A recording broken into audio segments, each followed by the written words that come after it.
అనిల్ గారు, ఆ, తొందరలో మీ మీద కూడా రైడ్స్ జరగాలని కోరుకుంటున్నాను. ఓరి నాయనో, నిన్న మీకు ఒక జోక్ చెప్పాలి.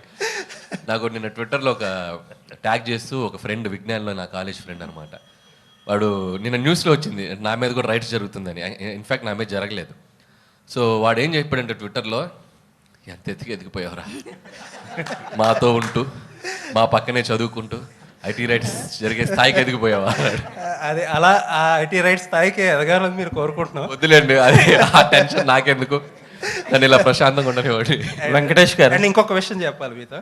మనం ఇంటర్వ్యూ చేసినప్పుడు లాస్ట్ టైం నేను ఒక మాట అన్నా, ఒక డిఫరెంట్ టైప్ ఆఫ్ మీకు ఒక సెపరేట్ సెక్షన్ ఆఫ్ ఆడియన్స్ ఉన్నారు, ఆ సెక్షన్లో మీకు కాంపిటీషనే లేదని చెప్పి ఒక మాట అంటే దానికి చాలామంది చాలా అర్థాలు తీశారు. But I mean it. ఆ సెక్షన్లో మీకు ఆడియన్స్ ఉండబట్టే ఆ సెక్షన్ ఆడియన్స్ మీ సినిమాలకే కదిలేరు, కదిలి సినిమాకి వచ్చి ఇంత పెద్ద హిట్ చేశారు. కరెక్ట్, మీరు మీ స్టేట్మెంట్ మీరు ప్రూవ్ చేసేసారు.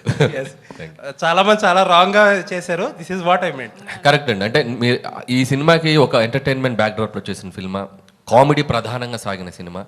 సో దీనికి మీ ఇందాక మూర్తి గారు అన్నట్టు ఒక టాప్ 3 టాప్ 4 రెవెన్యూస్ వస్తున్నాయి అంటే ఎస్, ఈ జోనర్కి, ఒక వినోద ప్రధానమైన సినిమాలకి audience are always ready to come and watch.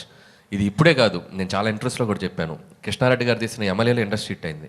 అహనాపల్లి అంట, సురేష్ ప్రొడక్షన్స్ వచ్చిన అహనాపల్లి అంటే ఈజ్ ఈక్వల్ టు ఆ రోజు చాలా పెద్ద పెద్ద సినిమాలకు తగ్గ రెవెన్యూస్ చేసింది. సో కామెడీ ప్రధానంగా సాగిన సినిమా మనం కరెక్ట్గా డీల్ చేయగలిగితే దాని రెవెన్యూస్ ఎప్పుడు అన్ని సెక్టర్ ఆఫ్ ఆడియన్స్ వచ్చి దానికి పెద్ద విజయాన్ని ఇస్తారు.